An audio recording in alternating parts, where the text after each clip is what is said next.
சில ஆண்டுகளுக்கு முன்னாடி ஜோன்ற ஒரு தமிழ் திரைப்படம் வந்தது. அதில் ஹீரோ ஹீரோயின் காதலிப்பாங்க. அந்த காதல் கைகூடாது. அந்த கைகூடாமல் ஏதோ ஒரு காரணத்தினால சோகமான முடிவு வரும்.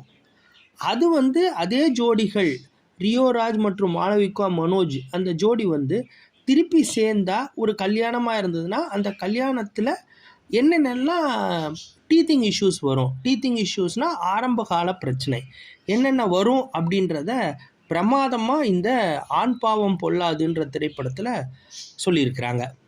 ஜேஆர் டிவைன் ப்ளஸ் நேயர்களுக்கு அன்பு மாலை வணக்கம். நம்ம சேனலில் கதையின் கதாபாத்திரம் பகுதியில் இன்றைக்கி நம்ம பார்க்க போகிறது ஆண் பாவம் பொல்லாதது என்னும் தமிழ் திரைப்படம்.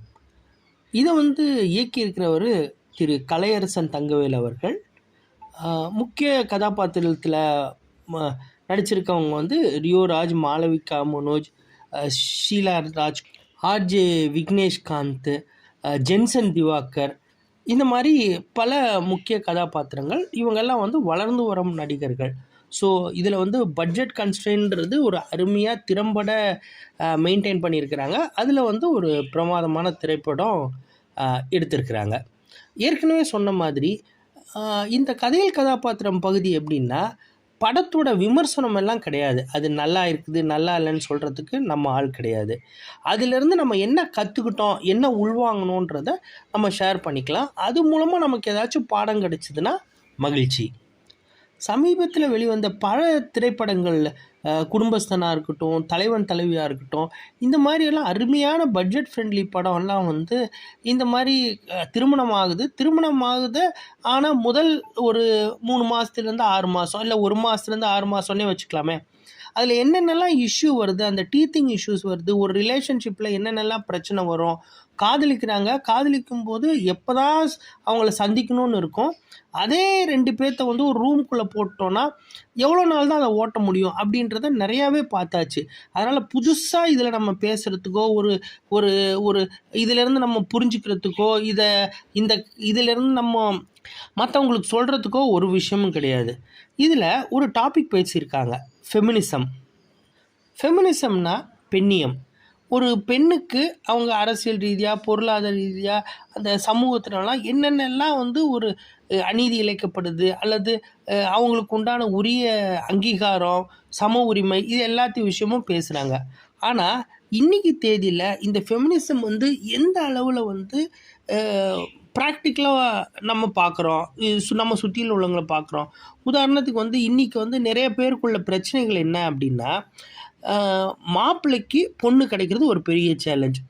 முதல்ல அதாவது ஒரு 2 ஜென்ரேஷனுக்கு முன்னாடின்னு வச்சுக்கலாமே, பெண் இருக்கும், அதுக்கு மாப்பிள்ளை கிடைக்கிறது ஒரு பெரிய சேலஞ்ச். ஏன்னா அவங்களுக்கு ஒரு வரதட்சணை, ஒரு பல்வேறு அது சார்ந்த விஷயங்களை நிறையா விஷயங்களை நம்ம பார்த்துருப்போம், நிறையா சவால்களை நம்ம பார்த்துருப்போம். பட் இன்றைக்கி அது எல்லாமே தலைகீழாக இருக்குது. ஸோ அது எந்த அளவில் இந்த நிமிஷத்தில் ஒர்க் அவுட் ஆகும் அப்படின்றது தெரியல. இந்த உலகத்தில் உள்ள எல்லா உயிரினங்களாக இருக்கட்டும், அவங்க வாழ்கிறது ஒரு அச்சீவ்மெண்ட்டாக நினைக்கிறதே என்ன அப்படின்னா, நம்மளோட அடுத்த சந்ததி நம்மளோட பெட்டராக இருக்கணும், அதாவது ஆரோக்கியமாக இருக்கணும், எல்லா விதத்துலேயும், பொருளாதாரத்துலேயும் சரி, உடல் ரீதியாக சரி, நம்மளுடைய ஜென்ரேஷனை அடுத்த கட்டத்துக்கு கூட்டிகிட்டு போகணும். அதுதான் எல்லா உயிரினங்களுக்கும் உள்ள சவால். அதில் மனிதர்கள் என்ன விதிவிலக்கா? ஒன்றுமே கிடையாது. இதில் ஒரு 2 பேர் சேரும்போது அவங்களுக்கு உண்டான பல்வேறு பிரச்சனைகள் இருக்குதுன்னா, இன்றைக்கி தேதியில் ஒரு ஆண் பெண்ணுக்கு பிரச்சனையே இல்லாதது தான் பிரச்சனை. ஏன்னா எல்லா வசதி வாய்ப்பும் இருக்குது, நல்லா படிக்க வச்சிடுறாங்க, நல்ல வேலை இருக்குது, போதுன்ற அளவுக்கு பணமும் கொடுத்துறாங்க. வேறு என்ன பிரச்சனைனா, இந்த பல்வேறு நம்மளை சுற்றி இருக்கிறவங்கள கம்பேரிசன் முதல்ல பண்ணலையா அப்படின்னா கட்டாயமாக பண்ணியிருக்கிறாங்க.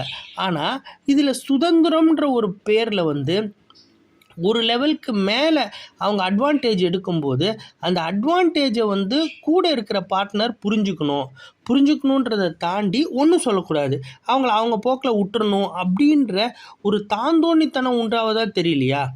அந்த தாந்தோணித்தனம் என்ன ஆகுது அப்படின்னா, அந்த 2 பேத்துக்குள்ள பிரிவினை உண்டு பண்ணுது.